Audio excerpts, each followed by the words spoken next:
ओम नमो ओंकारेश्वर देवताय नमः. ओम नमः शिवाय. ओम नमः शिवाय. अवधूत चिंतन श्री गुरुदेव दत्त. मंडळी, शंका समाधान या कार्यक्रमासाठी मी संगमेश्वर गिरी श्री क्षेत्र ओंकारेश्वर देवस्थान बिलोद्यान जाणे गाव इथून मी आपलं सर्वांचं हार्दिक स्वागत करतो. मंडळी, पाऊस चालू आहे. 2 दिवस झालं रिमझिम रिमझिम चालू आहे. याचा आवाज येतोय. तुम्हाला माझा आवाज तुमच्यापर्यंत पोहोचतो का नाही तुम्हालाच माहिती. तर असो, आज तुम्हाला काय सांगतोय की आपल्याकडे खूप संततीबद्दल, समजा बरेच वर्ष लग्न होऊन संतती होत नाही, औषध उपचार केले, डॉक्टरी इलाज केले वगैरे वगैरे, तरी बाळ होत नाही. त्यावेळेस बरेच लोक समजा मंत्र साधना वगैरे करायला लावतात आम्हाला, ओंकारेश्वरास नवस बोलतात वगैरे. हा प्रकार चालतो आमच्याकडे इथे देवाकडे. तर आज तुम्हाला हे सांगायचं आहे काय की एक आता एक महिन्यापूर्वी एक बाळ झालं. मी मुलगा मुलगी हा विषय घेत नाही, कारण चालत नाही तो. तर बाळ झालंय, त्यांच्या इच्छेप्रमाणे बाळ झालं. तर त्या बाळाचं कौतुक, त्याचे आजोबा माझ्याकडे आज आले होते. तर ती बाळाला कधी दर्शनाला आणू असं विचारण्यासाठी, कारण आपली एक पद्धत आहे की बाळ झाल्यानंतर 1.25 महिना झाल्यानंतर तुम्ही बाळाला ओंकारेश्वरच्या दर्शनास आणू शकतात. त्याच्यामुळे ते विचारायला ते कधी आणता येत असतं. तर ते मी त्यांना सांगितलं की बाळ ज्यावेळेस 1.25 महिन्याचं होतं त्यावेळेस तुम्ही आणू शकता, त्यानंतर कधीही आणू शकता तुम्ही. तर ते बाळाचं कौतुक सांगत होते. तर म्हणले बाळ आता महिनाचंच झालंय म्हटले, पण एवढं चंचल आहे म्हटले.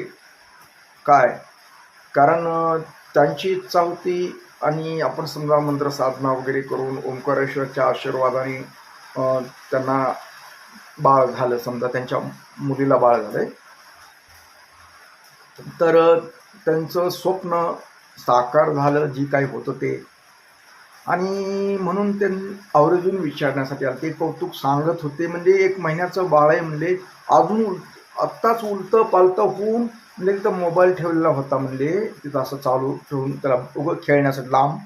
तर तिथपर्यंत असं असं करीत करू त्या मोबाईल असं करू लिहिलं म्हणले. म्हणजे त्यांना कौतुक वाटलं. आणि साहजिक आहे, एकदम कमी वयाचं बाळ आहे आणि असं कौतुक काही करायला ते असं करतंय ती त्या मोबाईलच्या स्क्रीनला, की चित्र बदलतंय ते अजून करतं, हे कौतुक सांगत होते.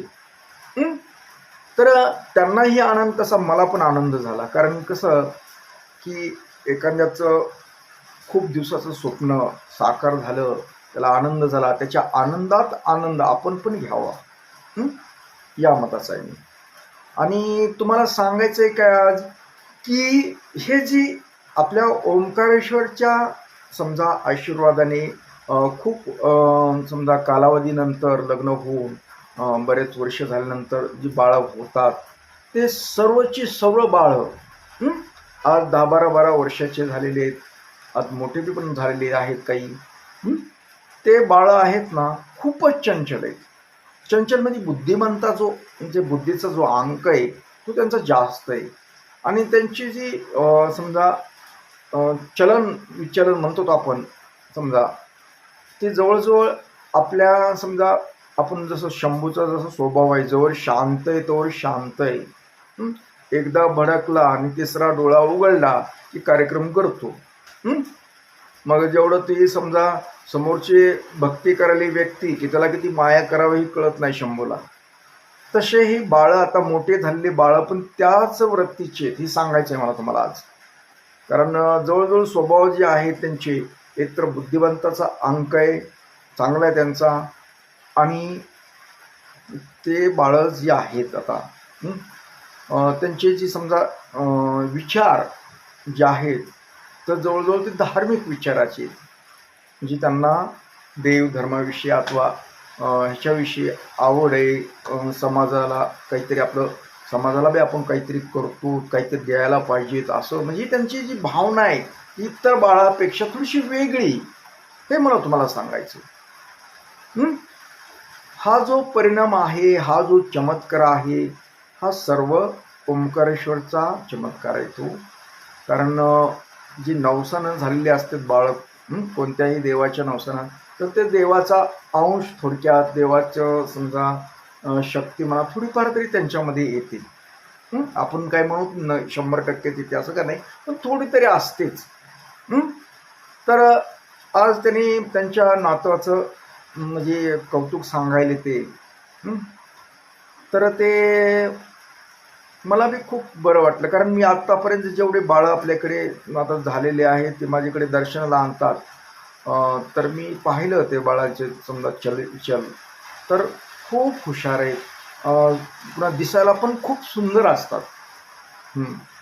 खूप सुंदर असतात बाळ. मला आनंद वाटला आणि तुम्हालाही सांगावं वाटलं की, कारण आता खूप खूप दुरून सुद्धा दर्शनाला येतात लोक बाळं घेऊन, आणि त्यांचं ते बाळाचं चलन हालचाल बघितले तर मला पण आनंद वाटतो. ते जसं मंडळी आनंदात असतात, त्यांचा आनंद मला सुद्धा मिळतो.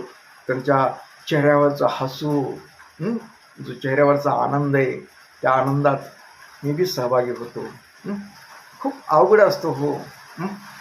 ज्यांना समजा बऱ्याच वर्षानंतर माता पिता होता आलं, तो जो आनंद असतो ना तो वेगळाच असतो.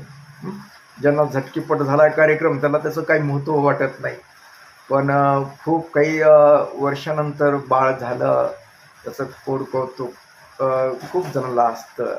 आणि त्यात मग ते आईवडिलांनाच असं नाही तर त्याचे ते समजा नातलग असतात, आजी आजोबा असतात, इतर कोणी जवळचे नातलग असतात, त्यांना पण खूप बाळाचं कौतुक वाटतं, त्यात आनंद वाटतो. तर सांगायचं म्हणजे जरी आज एवढंच सांगायचं की समजा तुमच्यात बी समजा बरेच वर्ष झाले, एखाद्या समजा जवळपास कोणी ही असेल, कुणी संबंधित असेल किंवा त्यांना बरेच वर्ष झाले लग्न होऊन बाळ होत नाही, डॉक्टरी इलाज पण केले आहेत वगैरे वगैरे, पण काही समजा काहीतरी प्रॉब्लेम येतो अथवा बाळ राहतं परंतु गर्भपात होणे वगैरे काही असे जे प्रकार असतात, तर बऱ्याच वेळेस त्या जोडीनं समजा समोरासमोर आले आपल्या आणि समजा त्यांच्या हस्तरेषा, त्यांना संतती योग आहे का, ह्या गोष्टी बघून अगर त्यांच्यात काही समजा पितृदोष असू शकतो, काही गोष्टी असतात, ते दोष वगैरे पाहून त्यांना काही दैवी उपाय वगैरे काही गोष्टी सांगून अथवा मंत्र साधना वगैरे अशा गोष्टी करून त्यांना बाळ होतं. असं अशक्य अशी कुठली गोष्ट नाही आहे आजच्या जगामध्ये. विज्ञान बी आहे आणि परंतु दैवी गोष्टी पण खूप काही आहेत प्रभावशाली. विश्वास असेल तर त्या अशा गोष्टी होतात. अंधश्रद्धा हा प्रकार काही याच्यामध्ये नाही येतो. आपली प्रबळ इच्छा ईश्वरावर असेल तर ईश्वर आपल्याला आपली इच्छा पूर्ण करतो आणि जे हवं ते देतो. फक्त आपला विश्वास असणं गरजेचं आहे. तरी आपल्या संबंधित कुणी जरी असं असेल तर तुम्ही समजा इथं खाली व्हॉट्सअप नंबर आहे, फोन नंबर आहे, त्याच्यावर संपर्क करू शकता. प्रत्यक्ष येऊन याविषयी चर्चा करू शकता की आपल्याला काय बघता येईल, काय करता येईल. तर एवढंच मला सांगावं वाटलं आज. खूप म्हणजे ते बाळाचं कौतुक वगैरे बघितलं. माझ्याकडे तर आज असे पण येतात घेऊन बाळ, आणि मला खूप आनंद वाटतो. आणि तुमच्याही घरामध्ये कुणी जर असं असेल आणि त्यांनाही हे सुख, बाळाचं सुख मिळावं, एवढीच मी ओंकारेश्वर चरणी प्रार्थना करतो. आणि आजचा आपला हा कार्यक्रम इथेच थांबतो. ओम नमः शिवाय. जय हिंद, जय भारत. सुखी राहा आणि समाधानी राहा.